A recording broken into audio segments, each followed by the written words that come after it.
Self-Care Sound Mind, a podcast where I talk about everything mental health and self-care related. My goal is to empower, uplift, and encourage. Tonight, we're discussing the relationship between nutrition and mental health with my special guest, Mrs. Amanda Rae Williams. She is a functional nutritional therapy practitioner. Let's get into this conversation. Hello, everyone, and welcome to Self-Care Sound Mind, a podcast and live series. I am so excited to come to you with another episode of the podcast. I just want to make sure I am live. I am up and running. Yes, I am. So if you are out there, you want to join this conversation, we are going to have a good one today. Last week, I wasn't feeling too great. I am much better today, and I'm super excited about this discussion.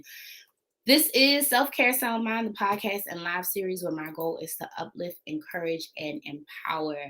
This is where I come to discuss all things self-care and mental health related. I try to bring to you guests to give a new and different perspective. And tonight I am so excited to talk to someone who knows what they're talking about nutrition and the relationship between nutrition and mental health. But before we get into that conversation, I want to remind you of a few announcements. So Embracing Oak Therapy, you can go to embracingoak.com to donate to our free mental health campaign. This is where we are continuously collecting funds so that we can offer financial assistance to people who are unable to pay their copays or their deductible or for their self-pay session. So this is for people who aren't able to get insurance. And there are a lot of people right now who are between insurances, between jobs due to the pandemic. So we just want to make sure that everyone gets the help they need and that we are all doing our part. So again, you can donate at embracingoak.com.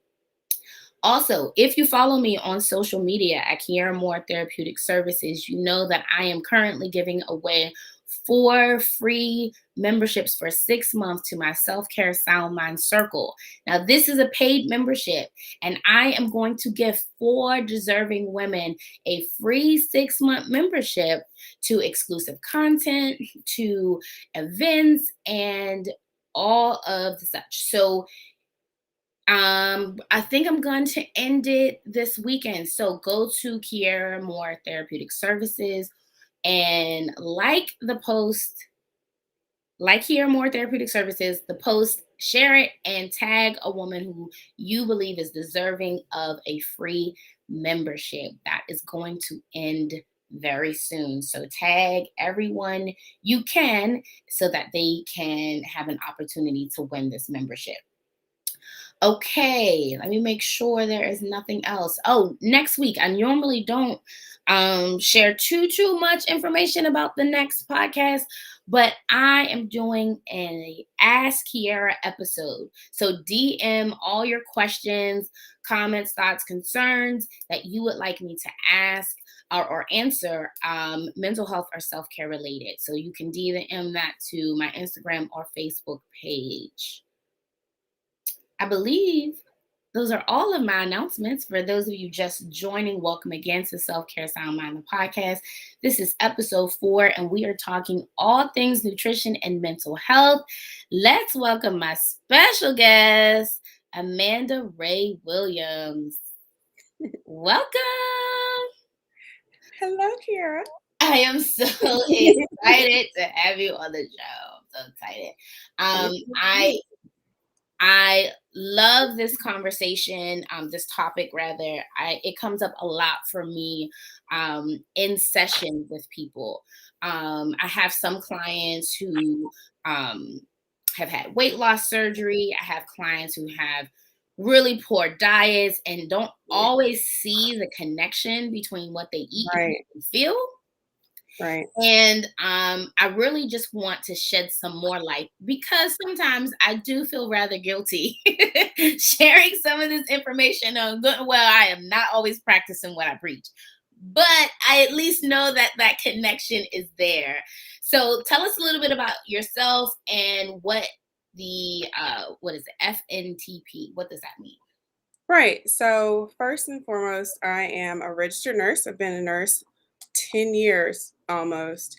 And I am a functional nutritional therapy practitioner. I got a certification in this from the Nutritional Therapy Association.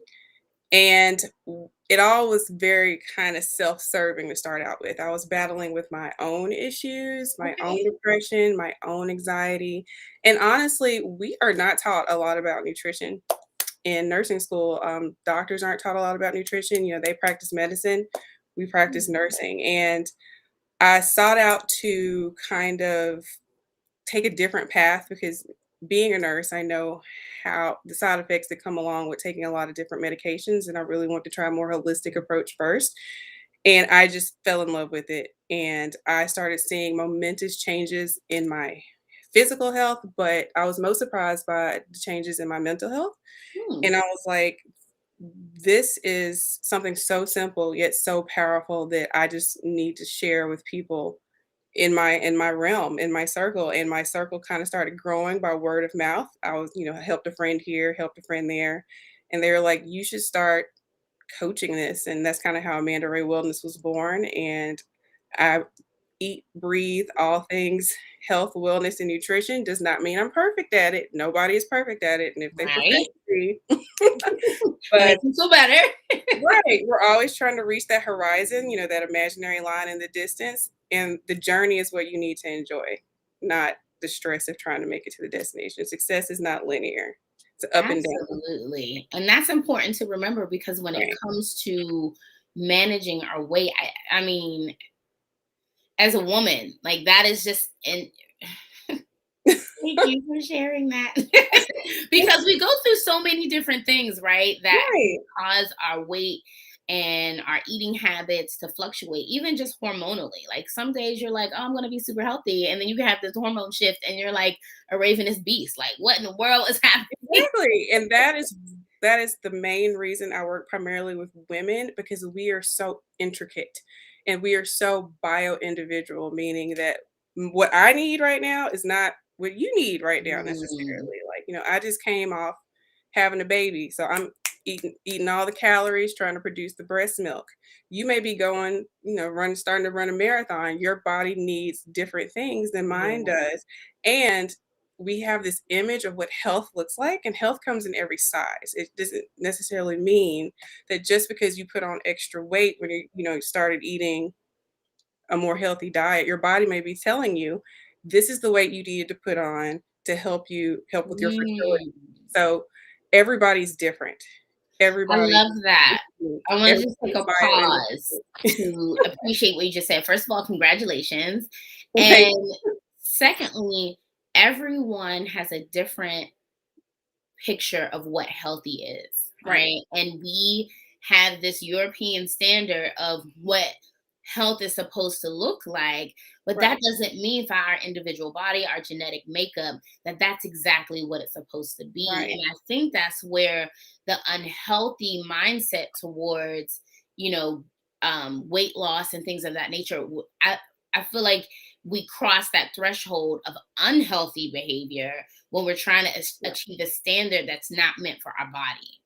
Exactly. And you're not going to need the same thing throughout your lifespan. What you need today is going to change as you age, as you go through different experiences, as your Mm. body requires different things. So, eating chicken and broccoli may have serviced you before, but not it may be disservicing you now because your body needs different things. You may need more fat, more protein, more carbohydrates. I hate that we have demonized carbohydrates. This day and Mm. age, we need them. It's a macronutrient, and we've lumped everything into that category. Like a Snickers bar and a sweet potato they're both carbs, but they are not the same. Right. Right. And you know what? It's funny because I've heard that sentiment, but not that way. So like you hear, well, your body's gonna change and you can't eat the same way you used to eat Right. in terms of like junk food, but also in terms of healthier food, right? As you Right. grow, change, develop, mature, your body is gonna need and require different things. Right. So it And can go for healthy food as well. Exactly, and even in acute times, you can change your different ratios. So if you're going through a very stressful time, say, God forbid, a loved one passed away, your Hmm. body is going to demand a lot more energy because psychological stress manifests as physical manifestations in the body, Yes. and you need carbohydrates when you're going through stress. That's one reason why we crave sweet. Yeah, Interesting. we need them. We need them. It's just the type of carbohydrates we're consuming. Are they full of Mm, nutrients or are they empty calories? And food is not just fuel, it's information. It is telling our bodies how to respond. I love It's that. right. It's not just I'm hungry. Now I'm not hungry. It's like, okay, you've given me these tools. What am I going to do with them? And when we're constantly fueling our bodies with empty information, we eat kind of consume ourselves and we're not functioning as optimally as we need to be. Can you give an example of something that's empty calories? Well, anything processed, junk food, it's full of sugar, which our body loves. Our body loves sugar. We Wow. My can't. body has a special relationship. So take juice. Mhm, Juice, I like to use things that are kind of considered healthy, but not really. mhm. So to make like an 8-ounce glass of juice, you may need 4 to 6 apples. So if you took 4 to 6 apples and you tried to eat them, you're probably not going to get through them because you have all the fiber, you have all the roughage, the vitamins, the minerals. If you juice 4 to 6 apples, all you're getting is that sugar. You're not getting the fiber. You're not getting you're not getting that stretching sensation of your stomach that signals you're full. So you have like this much juice in your stomach where you're getting the calories of 4 to 6 apples.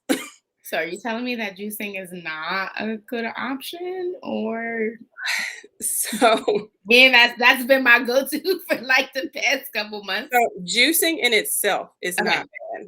Juicing in itself is not bad. I prefer blending because you still get all the Right. fiber Right. with it. But like cold pressed juice that is more vegetable based than Mhm. fruit based isn't inherently bad, especially if you're drinking like an energy shot. Yeah. But ideally, you want that fiber because it prevents blood sugar spikes. Our Mm, body's main concern above almost anything is keeping our blood sugar even. right. So when we shoot our blood sugar up by consuming, you know, processed foods, juice, we shoot our blood sugar up and our pancreas Yeah. fires insulin out and it drops it. And when it drops it below that safe line, we're like, that's when we get hangry. And we're like, oh, I need to eat something. Mm, Our body considers it a stressor. So right. Okay. when we're constantly doing this, our body thinks we're in a constant state of stress.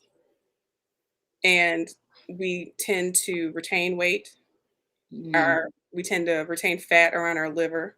Our adrenal glands get out of control. Our corticosteroids like cortisol right. run amok, and we're unable to handle stress as easily if this is prolonged. And none of this happens overnight.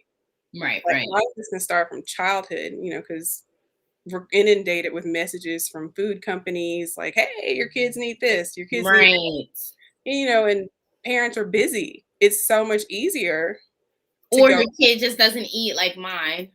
Right, mine's pretty picky too. I said, "You can't be the daughter of a nutrition. Get it together." Child, they gonna do what they want to do, okay? So let's talk, because you said the blood sugar spikes, right? How that Mhm, can affect our cortisol levels and that stress hormone, and that's also what we feel when that's also what's elevated when we're experiencing emotional stress, right? Like that mhm, cortisol. So we have the cortisol spikes from trauma or emotional distress, and we have the cortisol spikes from um empty calories or sugary foods that spike in our blood sugar. And so we're just a hot mess. And we know over time cortisol kills, right? it can. Yeah, it's slow and insidious. It's not something that's just gonna happen overnight. A stress on the body often manifests as inflammation, and inflammation is kind of our immune response on steroids. It is Mhm. good. Nothing I say, it's not inherently bad, it's not inherently good. We need to be able to turn it on We are always inflamed because we are constantly stressing out our bodies. And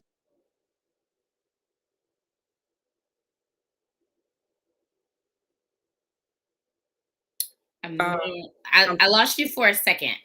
oh, can you see me? Yes, I lost you for a second, but go back to it's not inherently good or bad. We needed to turn it on. We need to turn it on and off. Right. Inflammation is good. Without being able to inflame, meaning our immune system respond to attacks from the outside or inside, we would die. But the problem is we're constantly inflamed, either from food we eat, products we're putting on our skin and hair, Hmm. um, cleaning products in our house, and even media we consume, things that keep our brains in a stress state. Not Yes. sleeping is a huge one, especially from women. I'm convinced, and from working with clients, that if you can just learn how to sleep, and it is something you need to learn how to do, Yes. you can lose weight and regulate a lot of metabolic. You should do those, but sleep is crucially important, and we just don't know how to do it anymore because we have screens here, we have, Yes. ambient light, we have noise, we're constantly thinking, Our especially brain is women. so activated. Yeah, we're constantly thinking about the 20 steps ahead of us, or what happened from the day, or what, little John John's gonna eat at lunch tomorrow, or the bully picking on. We're constantly, as women especially, on. So over time, our bodies just kind of wear down.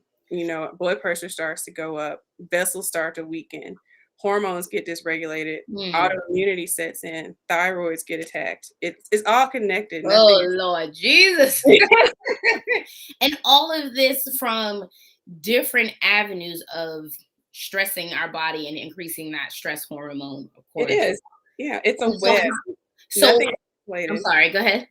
It's like a spider web. If you pull on one string, the whole web pulls. It's nothing is mutually exclusive from another thing. And that's where that connection with nutrition and mental health comes into play, because if you are managing your emotional health, 9 times out of 10, if you're managing it appropriately, you'll see how your diet is affecting your emotional health, and so you'll improve the diet, right? Or if you improve your diet, you see how that improved your emotional and mental health.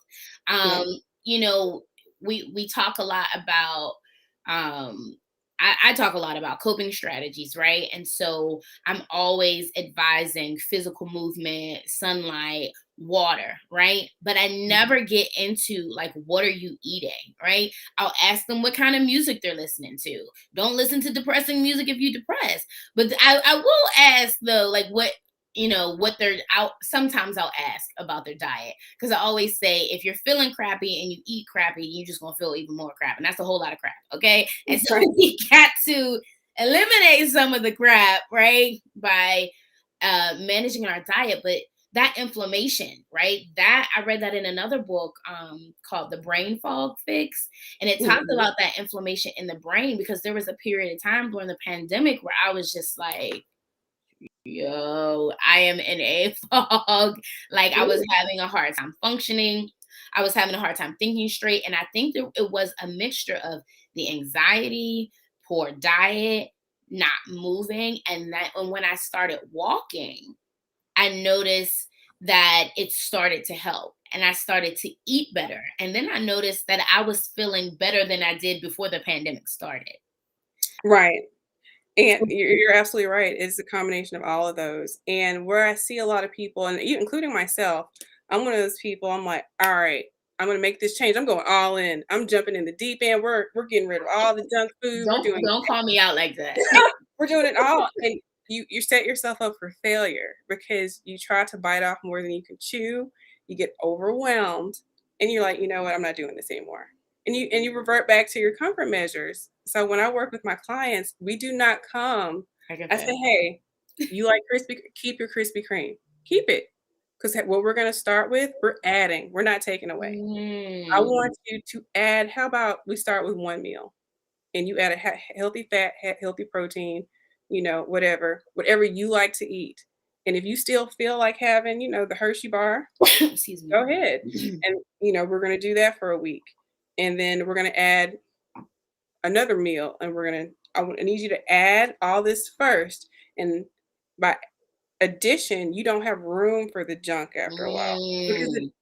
if we come from a mindset of they're taking this away from me, you feel like you're trading something that you love for something that you don't necessarily hate. And we want you to come from a mindset of abundance, not lack. Okay, get my whole life. I love that. I love that because the idea of deprivation, right? Right. It's this idea that we have to deprive ourselves in order to achieve these beauty standards, when Yeah. really to achieve health, it's not so much what we're putting in, but what we're not putting in, right? So all Right. of these other things, and like you said, it'll allow us, we'll be full off the healthier items that we won't even crave the unhealthy, or that when we do, we'll have one Krispy Kreme and not the whole dozen of Krispy Kremes, Right. right? I Because love that. if I tell you to cut everything out today, you're not gonna make it through the week. Mm-mm. It's gonna stress you out. You're gonna be like, why am I doing this? And then we're kind of an instant gratification world now.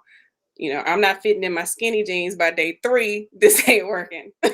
So Get on yeah, the scale every day, like, why didn't I lose weight?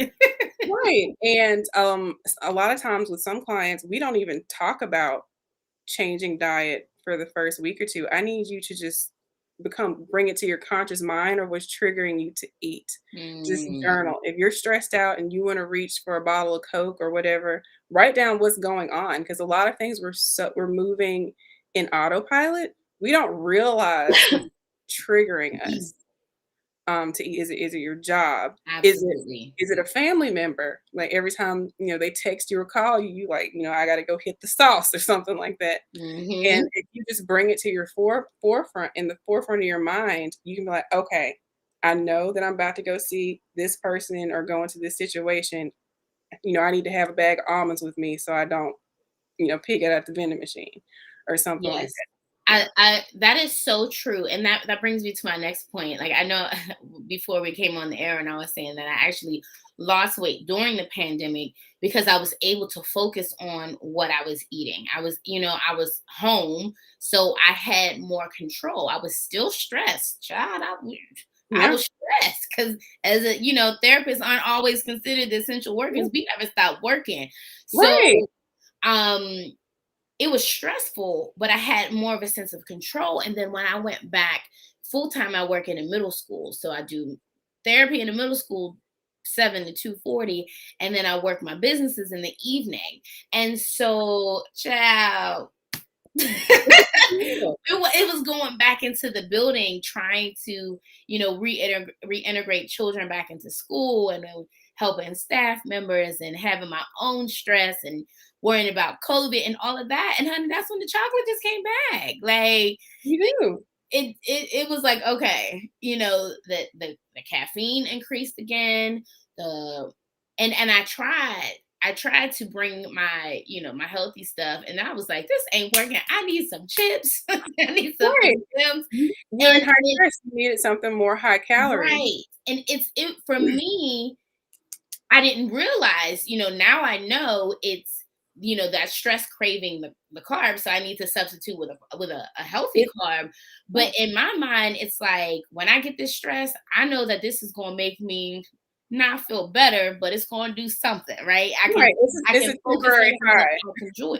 And that brings me to like comfort foods, right? In our culture, we have the foods that make us remember family, and foods that are like, oh, my grandma used to make this, or my aunt's chicken, like everybody got that one aunt who was like, oh, she could fry some chicken. Every time I eat chicken, I compare it to her, so Right.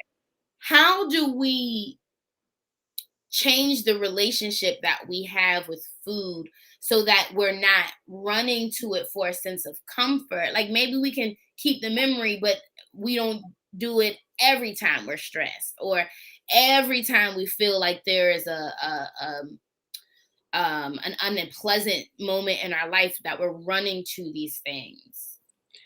So so there's a few things. we need to start making more positive neural connections with food that is better for us. Mm. So whenever you're experiencing joy or a moment of levity, try to couple that with something that is a healthy, beneficial activity or food. And Excuse me. willpower is something I don't believe in. Mm-mm. Willpower is not a thing. You have to set your environment up for success. If you're somebody like me, I'm not a moderator. I don't do anything in moderation. I'm gonna eat the whole bag of chips. So I can't have the chips Right. in my house. And I live with other people, so my husband's very supportive. I'm like, hey, if you buy your food, because I'm not gonna push how I eat on him. I don't believe in doing that. Can you like put it on the top shelf so I'm not seeing it Right. right when I get in? Or do you mind keeping it in your man cave or something? Just Hmm. you have to keep it out of sight, out of mind, things you're constantly running to initially. Because in the beginning is it's the hardest time. You will get to a Hmm. point, it almost seems like you won't run to those old I don't wanna call them bad because comfort food, it serves a purpose, Right. but you won't go to it every time you have a shift in your emotions. So Right. try to make different neural connections. Like me and my daughter, whew, my girl loves some junk food. She loves it, but whenever she comes home, I'm like, "Girl, I saw your teacher sent home a note from school. How about we get some apple slices? I drizzle some peanut butter and honey over them, and I'm gonna toast some almonds, some slivered almonds, and then we're gonna watch a movie." And now she's associating these apples with this movie, and she's like, "Can Mm. we get apples?" And I'm like, "Yes, we can get apples," because she knows that when I pull these apples out, Come you about to on have a good here. time. So start trying to associate things that bring you levity and joy, and the neurochemical connections will start to actually make you crave things that you never thought you could crave before. Wow. Because things that come with comfort food, are family, good times, lightheartedness.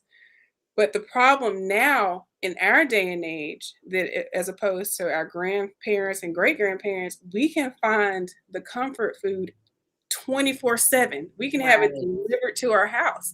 When my dad was growing up, it was a treat to go out to get something to eat. They went once Hmm. a month. They called it town day, but my grandma was cooking everything. They grew their own foods and vegetables. We Mm. are saturated with it, surrounded with it. It's almost like an alcoholic working in a bar. Right. You can't get away from it. So we have to become very in tune with what our body is telling us, and we have to set up our environment for success. Because if we rely just on our impulses, we will run to the path of least resistance every time. Like there's Right. a Taco Bell within eyeshot of me right now. I can walk there. It's everywhere. So we have to become very conscious about, all right, am I really hungry or am I just upset? Am I stressed out and I Mm. don't feel like cooking? Is there a way I can ask my husband to go, up to Chipotle and get me a bowl without rice or with rice? I'm not against carbs, just whatever your body needs at that time. And we just have to become cognizant of it. And fortunately, just as we have junk everywhere, we have a lot more health options that are Yeah. fast food now, and you can tailor them to what your body needs and doesn't need. We definitely live in a great time as far as trying to eat healthier because it's kind of a thing that's becoming Yeah. more It's very acceptable. trendy right now. Yeah, and I hope and I have thoughts about that too. I hate seeing people monetize health as much as they have. Like, Mm. you can't be healthy without this one thing, but that's a whole nother conversation. But But it's true though, because that's another thing that keeps people, the idea that you can't afford to be healthy is another thing that keeps people from just, not even trying. right, it is. And I hate the notion that if you can't eat all organic, all grass Mm. fed, even though ideally that's what you want, just don't even try. No, like get the regular, tomatoes, potatoes. If it keeps you from eating out of a brown paper bag every Right. night, Right. we sacrifice the good for the perfect, like when we shouldn't. We should just be making strides. Wow. And people Don't leaving. sacrifice the good for the perfect. Right. Don't sacrifice the good for the perfect. Incremental gains. It's the aggregation of incremental gains that we need. So I Um, love that. yeah. So you just got my spidey senses just going. Um, so sorry, somebody is spamming my comment Yeah, section. I saw that. I was like, what is that? It's coming from YouTube, but that's okay. We're gonna ignore that. So when you talked about the comfort food, right? Mhm. I love how you broke that down, that it's not, and again, it's not something we have to take away. Like you said, just add the healthier things, right? And like you said, moderation is not easy to do, but when you consider the outcome, right? And I think that's something that we can enjoy foods that we like, but we also have to consider the outcome, right? And so if we are enjoying a comfort food or a soul food dinner, but you know you're diabetic or you have high cholesterol or your blood or your, you got have blood pressure, that's something to consider, right? Like that's not something you want to Right. overindulge in, right? um Right. but it's something that um you can eat, you can modify, these are things that can still You be in our can. diet, but we have to also pay attention to the result of it, like Right. what is the aftermath of it. And I think that's with everything, right? Even relating it Right. back to mental health. You, we talk about, this is my self-care podcast, and a lot of times people don't think they have the luxury of self-care, and they don't realize that self-care is literally taking care of yourself. So if it Right. is adding more positive calories, more nutritional calories, adding better food options to their diet, not thinking that they have to be perfect and giving up because they can't get the all organic, right? Or Right. all Yeah. natural, whatever. If you can just add something positive Right. to your diet, something guilt free, so to speak. I think Right. that's such a great place to start, because that literally is self care. When you feed your body, we only get one body. And if Mm-hmm. we're beating it down, if we're wearing it down, if we're putting, if we're only feeding it junk, it's going to break down. We talked about how the emotional and physical is connected. So we have to take care of our mind, body, and soul. And so I definitely love all that you have said so far. I really, there's so many things that I'm going to take from that, especially not depriving yourself. I think Yeah. that is so important, because Yeah. those are the messages that we get from the media, that you have It to is. deprive yourself from everything that tastes good, eat cardboard, and exercise 6 hours a day to No. get someone else's picture of health. And that is not what we are trying to promote here. We are No. just trying to promote positive nutrition. So can you, because I saw your Instagram, honey, and I was like, listen, I'm always trying to find, Oh, it's like that's. I am cooking this, and I love to cook.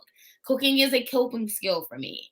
I Mm-hmm. don't know if I'm the only person who actually enjoys meal prep, but I that for me is a joy. I plan to bake when we're done here, because it's something that I just really want to do right now. I'm not gonna eat it all. I'm gonna freeze a lot of it. But It's funny you mentioned Instagram. So I took, I guess it's not a fast, a hiatus from like all social media during 2020 because I was child, finding, I yeah, should have did that. I was finding myself getting into a dark headspace of Mm, comparison. And I was always thinking like, "Oh, I have to, like, plate this food and make it look pretty for Instagram," and I'm like, mm, this is not the message I'm trying."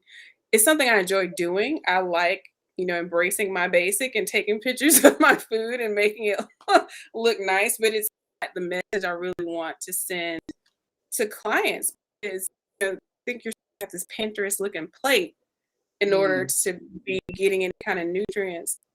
You wanna know what I ate for breakfast this morning? I ate a boiled egg, 3 strips of bacon, and some sauteed spinach, and it looked real sad on that plate, but I had a bunch of energy when I was done.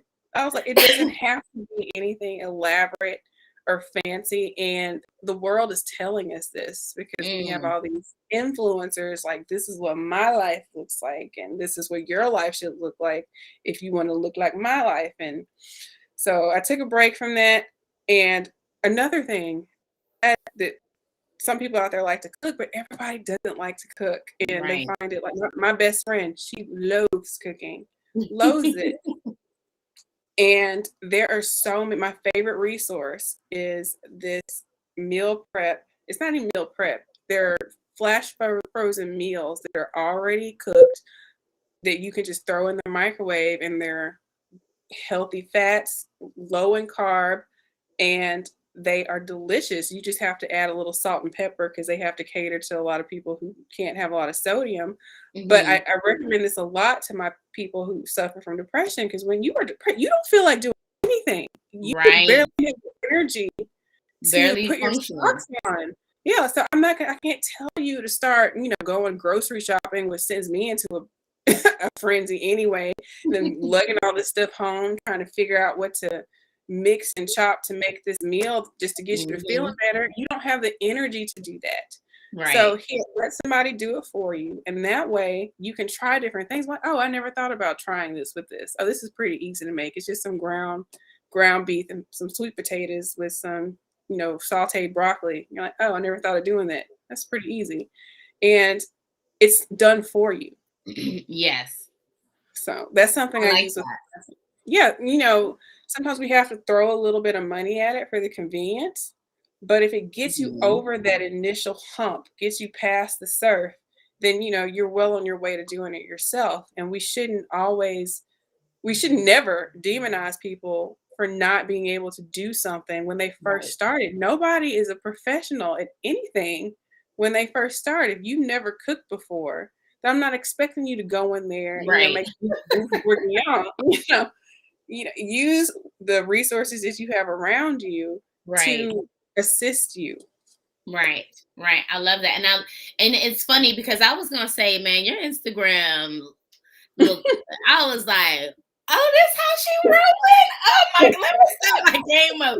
But I love how you cleared that up. Like, No, I It's mean, yeah, it's nice to plate things nice and be fancy, but the message you're trying to share is the nutrition. And right, sometimes it's not going to look pretty, but like you said, it's going to make you feel better. It's going to make you right, feel great. And I love that because Instagram is the highlight of everybody's life. They're not seeing yeah, what's going on in the background. they're We not. look at other people, but we don't know the full story. And so yeah, I might have a pretty plate that I put on Instagram, but everything else that I'm putting in my body, it might not always look too great. It's so funny because sometimes I'll say that too, and people are like, "Ew, what are you drinking?" First of all, it's healthy. Mind your business. Don't matter that it's brown. Take it away. Don't matter that it's green. You know what I mean? But I love that, and I love that, just that notion that you shared to remind us, look. And sometimes when you're doing, not even sometimes, when you're doing the work and you getting down and dirty, it's not going to always be pretty. When you're facing those issues, when you're looking at yourself in the mirror saying, girl, we got some work to do, that's not always pretty either.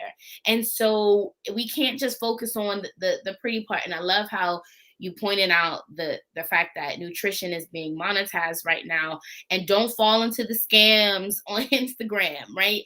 Focus on adding positive nutritional calories. Don't Yeah, overwhelm yourself with everything that you feel like you have to deprive yourself of. Start where you are. And I love that that's your message, because it's the same when it comes to therapy, right? Like, we have to first be aware of where you are. What's triggering you to feel depressed? What's triggering you to overeat? What's triggering you? What's not triggering you to stop eating? You know what I mean? Like, right, what's going on, and where can we start? How can we focus on where you are now? Come as you are. Don't think about right, everything you have to shed just to be someone. And also, what is healthy, like you said in the beginning, for those who might have joined late, what is healthy for you is for you, and somebody else's uh perspective or view of health is not exactly what your body needs. So even knowing that, so how, walk me through what somebody, when someone comes to you or they're mhm, trying to change their nutrition, How do you start? What does that look like? So before we even talk about food, we do a deep dive. I get a thorough medical history. We do kind of a stress timeline. We bring a lot of things to the forefront. And I apologize ahead of time to clients. I'm like, hey, I'm going to send you a questionnaire. You'll be like, how many items are on this? Why is she asking me like if my mom had a C-section? It all matters. Hmm. What type of well, if I have well or city water, it all is connected. But Wow. we get really deep, and I like to take the guesswork out. So we do blood work, and this can be blood work you bring from your doctor, or you can get from me. And I like to use the blood work because it is generally accepted. It's what medical doctors use. We just look at it from a foundational approach. So, Hmm. because doctors usually look for disease processes, I look for trends. Like, okay, Okay. I see that your pancreas is working a little hard. We might need to look at bringing down your refined sugars because you're trending towards having a metabolic imbalance. Or we Hmm. look at an iron panel. I'm like, your iron panel is off. You may have an infection going on, or you may have a lot of inflammation somewhere. And just looking at blood work alone can tell me which direction we need to go in as far as maybe Wow. blood testing or hormone testing. Because I don't want people to go broke trying to get answers for their health. And it can be frustrating when you're only spending 15 minutes in a Right. doctor's office and they're like, oh, it's probably this. And then they write you a prescription and that wasn't it. So, Child, just guessing. yeah, just guessing. So, a lot of our neurotransmitters are synthesized in our gut and they come from cholesterol. So, I get a lot of clients who were vegan, like vegan community, please don't come for me. I was vegan for 2 years and my mental health really suffered. There's a large Hmm. connection between low fat, low cholesterol diets and depression because all of our hormones are synthesized from cholesterol, all of them, all of our Hmm. neurotransmitters, everything. And when we're lacking in fatty amino acids and cholesterol, our mental health suffers. And usually we compensate for that lack of fat, lack of fatty amino acids by increasing the amount of carbohydrates we intake. And sometimes those aren't complex carbohydrates. So we're increasing our sugar intake, which may be fueling a metabolic imbalance that we already have while we're not creating Hmm. the neurotransmitters that we need. So I I've start with heard it. that with people who were vegan at one point and had to incorporate maybe like fish or something Yeah, into their we diet.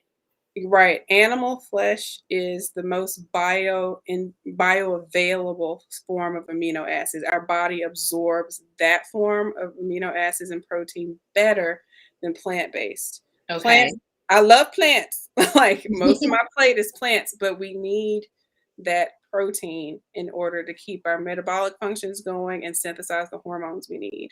And again, for those who are vegan, everybody's body is different. And so some Everybody's people right. Some may people not, yeah. right, and some people may not have the digestive capacity to digest a lot of plants, and some may not have the digestive capacity to handle a lot of protein. And that's why I do not advocate diets. We work to see Mhm. what foods you need. Like I don't advocate. I'm not going to put you on a keto diet. I'm not going to put you on a Whole 30. You may be a lower carb person right now, and as your metabolic processes balance out, we can start increasing carbs. Mhm. But I'm never going to put you on a cookie cutter diet. That okay. So now I'm like, child, I need to find me one in Delaware because I feel like, sometimes I'm not gonna lie.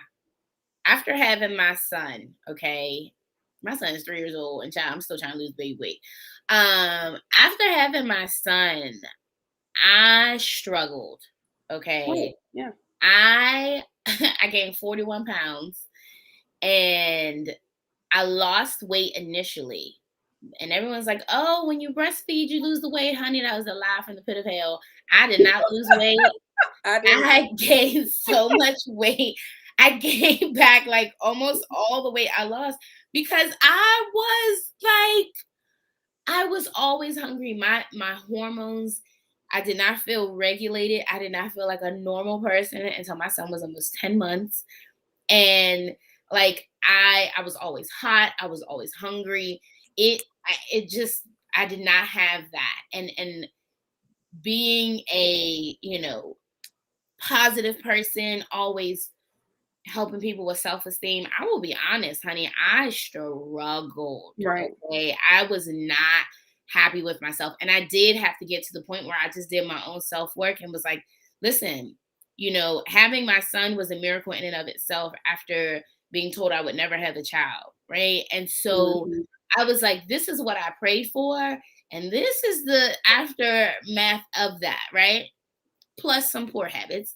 And so I was like, I had to learn to love myself at that in that new phase of my life, and to find a way to work at it in a healthy way, because I was not um I was just not in a good headspace because of what I saw when I looked in the mirror. And Right. that fed my unhealthy eating habits, right? And so it took me a while to kind of regulate and kind of get back into the place where I was like, okay, I can eat healthier, I can feel better about what I'm doing. But it's always been um difficult for me to learn a balance, because I feel like my husband always says, you always so extreme, we don't got to eat tree branches to be healthy. And so like I have that, and I'm working on changing that That deprivation all mindset, that I right. had to get rid of everything, right? And I'm so glad that you took that from me today, that I don't have to deprive myself, Mhm. but what I do have to add to my diet, is the positive carbs. Because honey, I will be honest, liquid carbs probably are the worst for me, because I'm drinking coffee with all kind of stuff in it all day long. And so I'm a work in progress. But also, You never like, know. even like the balance between exercise and diet, right? Because for Right. some people, they can eat like crap and then exercise and they stay healthy. Some people can eat, you know, healthy, and their body is holding on to everything, and Mhm. then they start exercising and then it falls off. So finding that fit, but also like what you're doing, I think that's so important also, because we in our culture have this, oh, it's just genetic mentality. Right. And that, while there's some truth to that, it's not what's passed down from generation to generation is it's the poor habits, Right. Right. Right. not the disease, right? Right. And so yes, there might be a genetic component, but what was passed down was the lack of healthy foods, the lack of exercise, or even excuse me, the time or attention, right? Like, I have a book called Drop Your Cape, right? And it talks about the whole superwoman syndrome. And so even that idea of being self-sacrificing, do for everybody else, but don't take time for yourself, that's Right. passed down from generation to generation. And if we can redirect the way we think about all of these things, we could be what healthy means to us, right? We could Exactly. be in a much better place. That makes me think of my husband. So when we first had our daughter, my first child, and she was about 2. It was Thanksgiving, which is our big holiday is Thanksgiving. Mhm. And my husband, we weren't going home because he couldn't. He's in the military, and he was buying all these cakes and pies and everything. And I was like, it's just us. She's 2. He's like, "Oh, I want her to have that tradition, like we had." And I was like, "But she knows nothing of this. We can set Mm. our own tradition for her. She knows nothing about, gorging yourself on Italian cream cake like we did."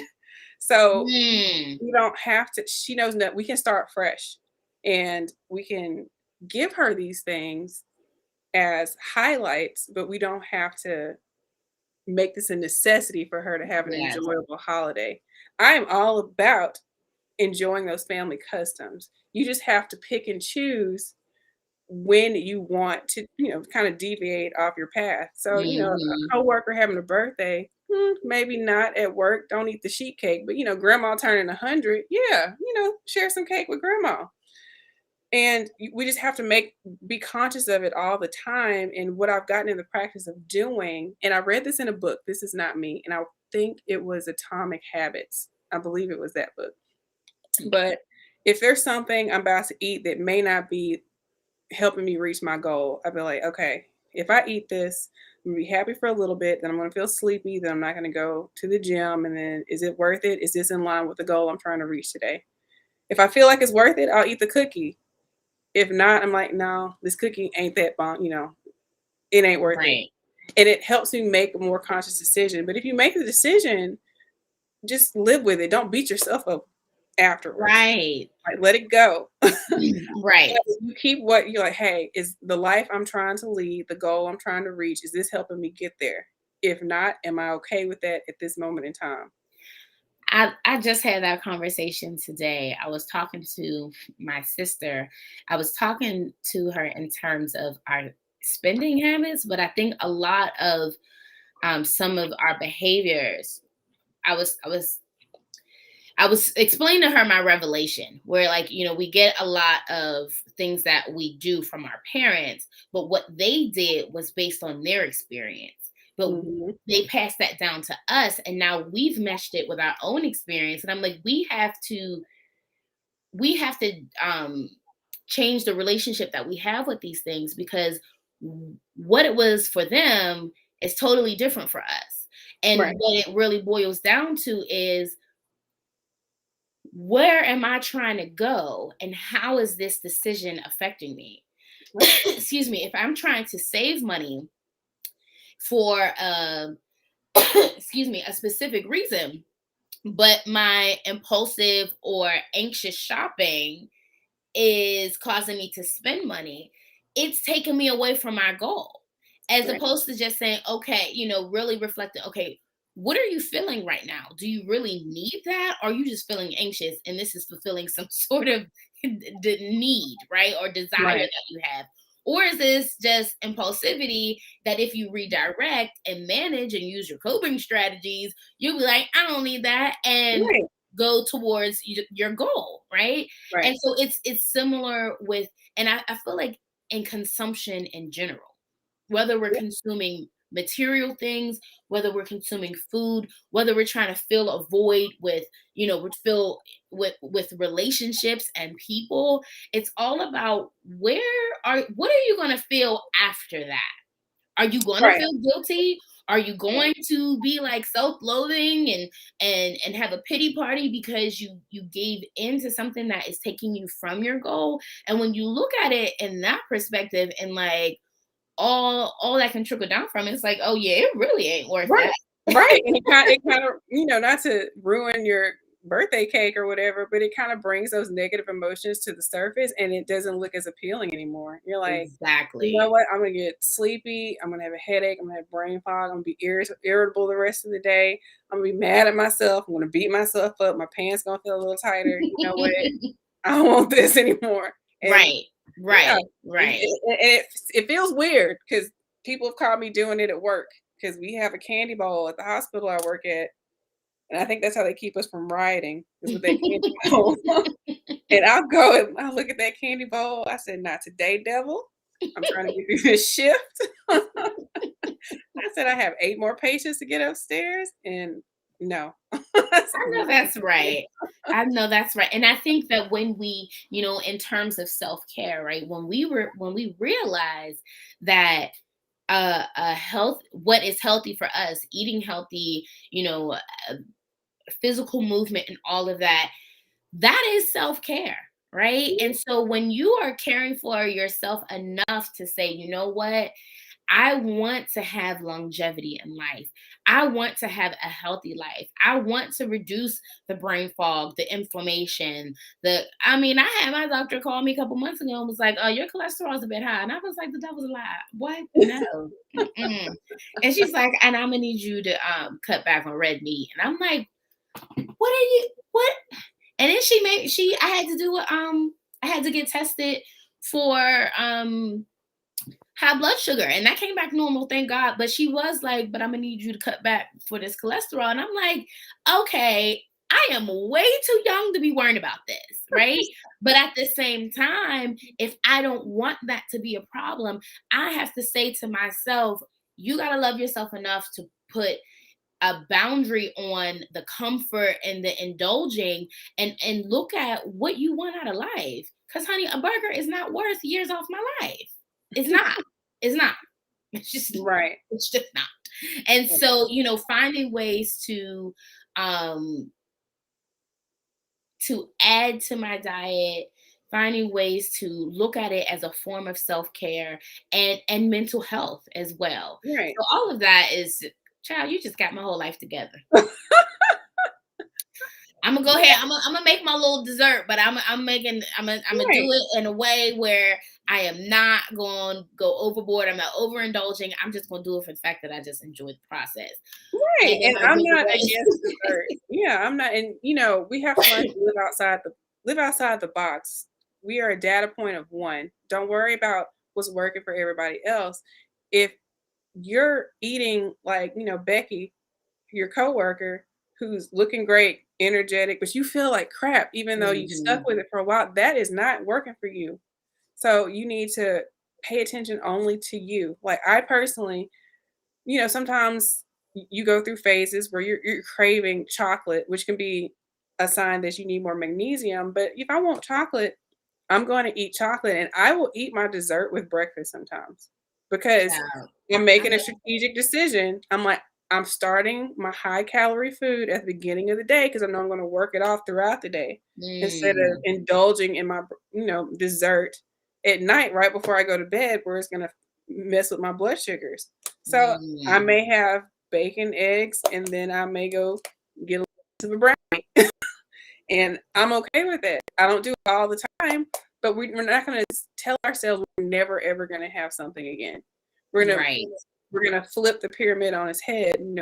I was eating like this the majority of my time. Now I'm making that switch, but it doesn't mean I will never be able to have X, Y, Z again. So Right. Last thing I want to ask you about before we go tonight, and I really appreciate this conversation. Thank you so much.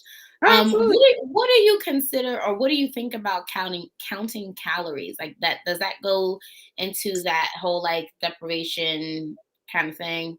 So if people who work with me, we do not count, weigh, measure anything. We're all about intuitive eating because I do Hmm. not like to foster food fear. Because when you get used to counting and measuring, you become fearful of ever deviating from that. And like I said from Hmm. the beginning, the calories you need today may be different from the amount of calories you need tomorrow. Like, you were with your breastfeeding, you need a lot more calories when you breastfeed, you eat a lot. Right. So we do not count, we do not measure. We really try to hone in on our intuition, and we kind of use our own anatomy to measure. Like the size of the palm of your hand is about the amount of protein you need with each meal. And half or three quarters to your plate, try to fill that with leafy green veggies, and a quarter of your plate. Just try to get used Hmm. to visualizing because we need to tap into our ancestry. We didn't have like jobs like mine didn't exist, Right. with our grandparents because our grandparents knew how to eat. They ate Right. what was local, they ate what was seasonal, they grew it themselves, they cooked it themselves, and they were full. A lot of food today has chemical overrides that override our leptin and ghrelin Mm. hormones, which are our satiation and hunger hormones. So you ever eaten like a bag of chips or a box of donuts and you're like, I'm still hungry? It's, Yes. it's designed that way. It is typically processed to make you hungry Wow. all the time because it's not real food. Real food, when you are eating it like you're supposed to, you naturally feel full, you're naturally hungry when you're supposed to. So we don't weigh and measure because we're eating real food and we're getting our bodies back in balance. I love that. And that's so true. And I love that you say you don't want them to fear food. No, You no, I I don't. love that. And I did forget, I do also, so this will be my real last question. What are some foods that will promote positive mental health, or maybe reduce depressed symptoms or things like that? So have to be very careful with trying to treat Right. anxiety and depression, but in order to better set up your body to handle and support your best mental health, fatty amino acids and protein, chicken thighs, they have those good fatty acids, Hmm. wild caught salmon, not farm raised salmon. Eggs are like one of the most perfect foods you can eat for people who can tolerate eggs. And these are pasture raised eggs, not free range. I have a whole section in my package that talks about the different food labels because they're very misleading. But pasture raised Hmm. eggs with that deep yellow yolk, full of choline, wonderful for brain health. Um, Fiber. Fiber is probiotic, so roughage, eat the skins on all of your vegetables because it's great food for your gut bacteria, and your gut bacteria eats the fiber and excretes fatty acids, essential fatty acids to help with our neurotransmitter production. So do not fear fat. Our Do not brain is fear fat fat. loving. Do not fear fat. Healthy fats like coconut oil, grass-fed butter, one of my favorite things to cook with. Eat the fatty part of the chicken. Steak is really great for you when it's a good quality steak, Okay. maybe once a week or once every other week. It's perfectly fine. Please, for the love of all that is actually good, leave vegetable oil alone. Do not Leave cook with vegetable vegetable oil oil. alone. Oh, it's terrible for you. It is one of the worst things. Do not. It is not even it's not even made with vegetables. It's made from rapeseed, which is highly inflammatory. Leave it alone. Rapeseed is inflammatory. It's rapeseed, Uh, RAPESEE, rapeseed, yeah. And cottonseed, it's made from seeds, which is highly inflammatory for brain. Never, ever, there's not many things I say never, do not eat vegetable oil. Good Stay away Lord, from I it. got two big old bottles downstairs. I know. I mean, it's part of our staples, and especially in African American cooking. But it is. I'm from Louisiana, and almost everybody is diabetic, hypertensive, and losing limbs left and right to diabetes. And we all ate that stuff coming up, and I'm still recovering from the effects of my childhood because of it. But yeah. So what do you suggest as an alternative to the vegetable oil? So our grandparents and great grandparents had it right. So if you want to deep fry, which I don't recommend deep frying all the time, but lard, like true lard, not Crisco. That is not Okay. true lard. Um, Okay.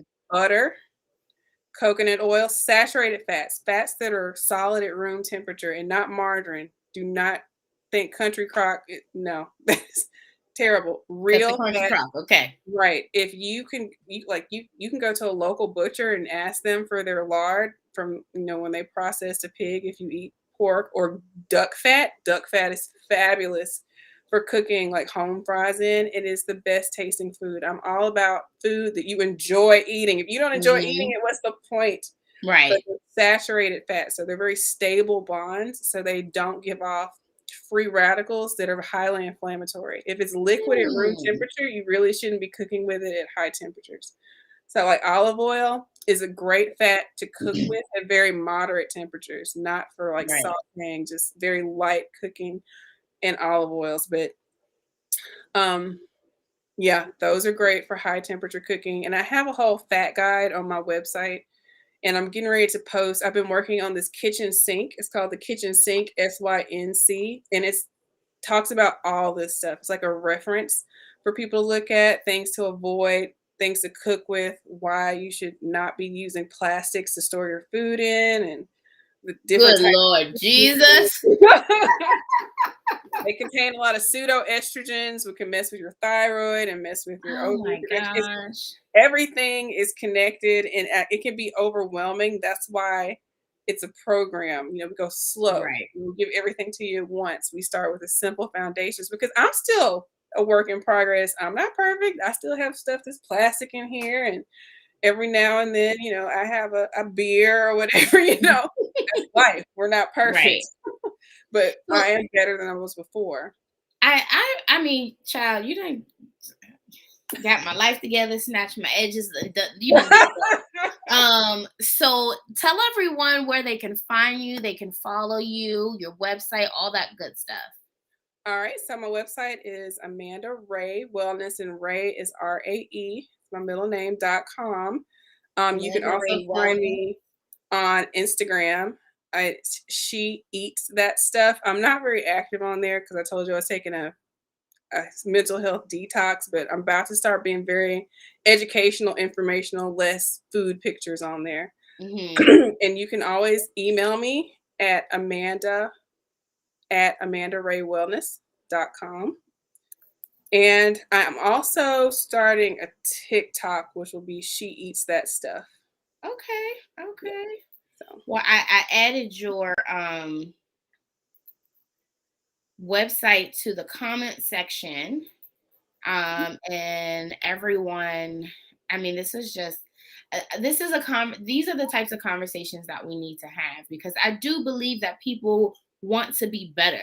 I do believe right, that, you know, every generation wants to improve, and I think it's how we make those improvements is what differs, right? And right. so it's like you said before, it's not that, we have to take things away or deprive ourselves. It's not Mm, that everything that grandma did, was super unhealthy. Maybe it's your individual relationship with food and why you're eating it. Maybe it's the emotion that you are trying to manage, and it's coming out in an unhealthy way with what you're eating. right, Whatever that is, we can work on that. We can work on right, it through mood management, through awareness, improving your diet.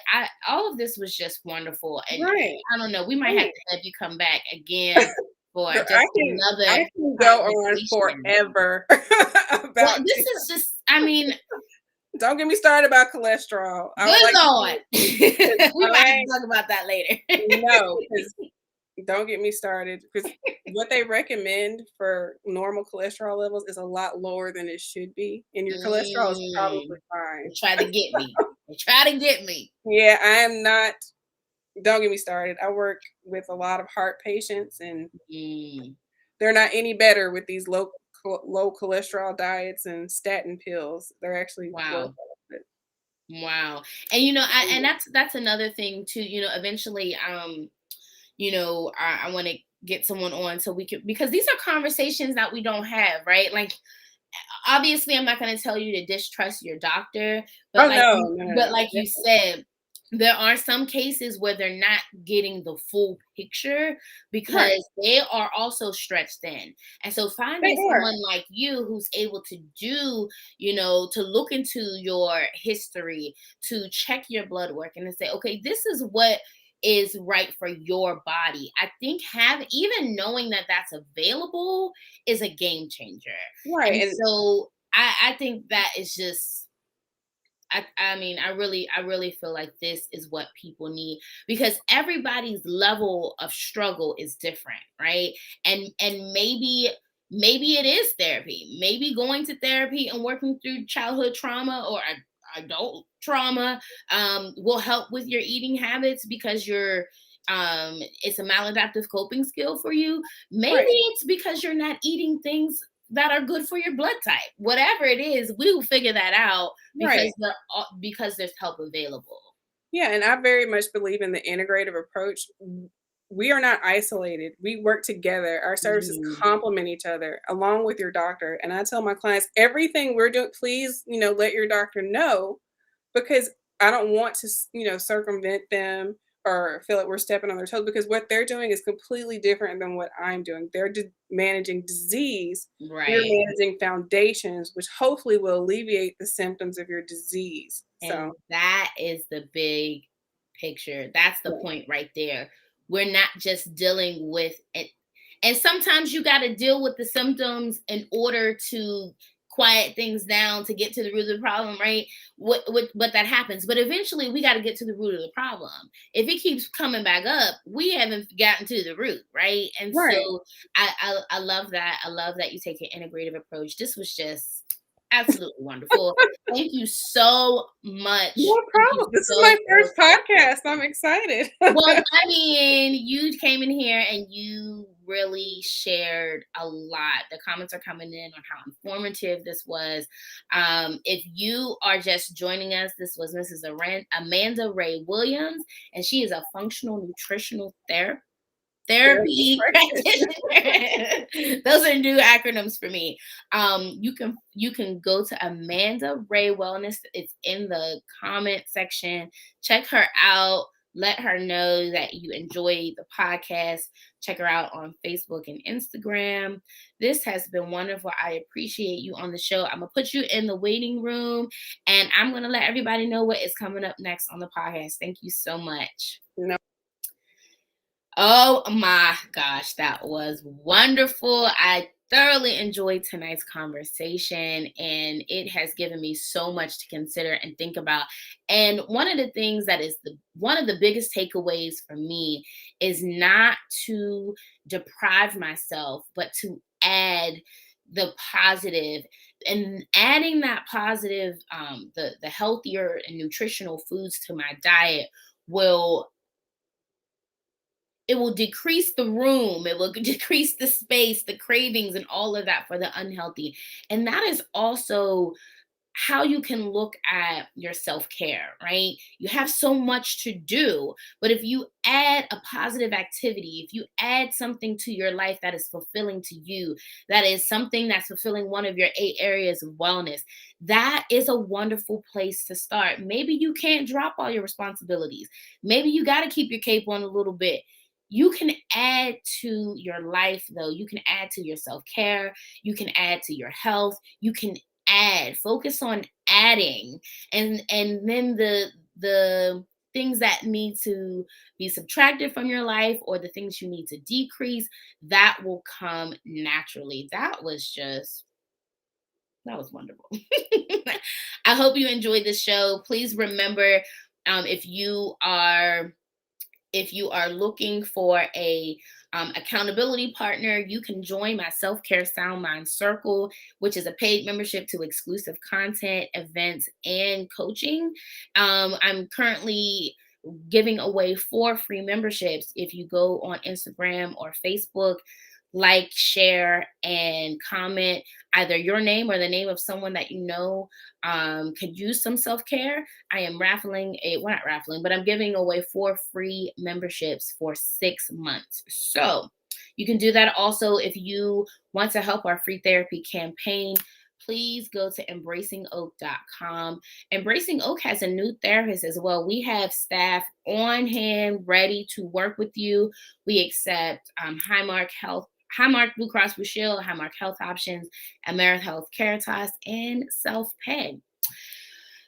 That is all that I have for you tonight. The next episode 5, will be Ask Kiera. DM me. Let me know if you have any questions, comments, or concerns that you would like to answer, whether it be about relationships, mental health therapy, depression, anxiety, working with children.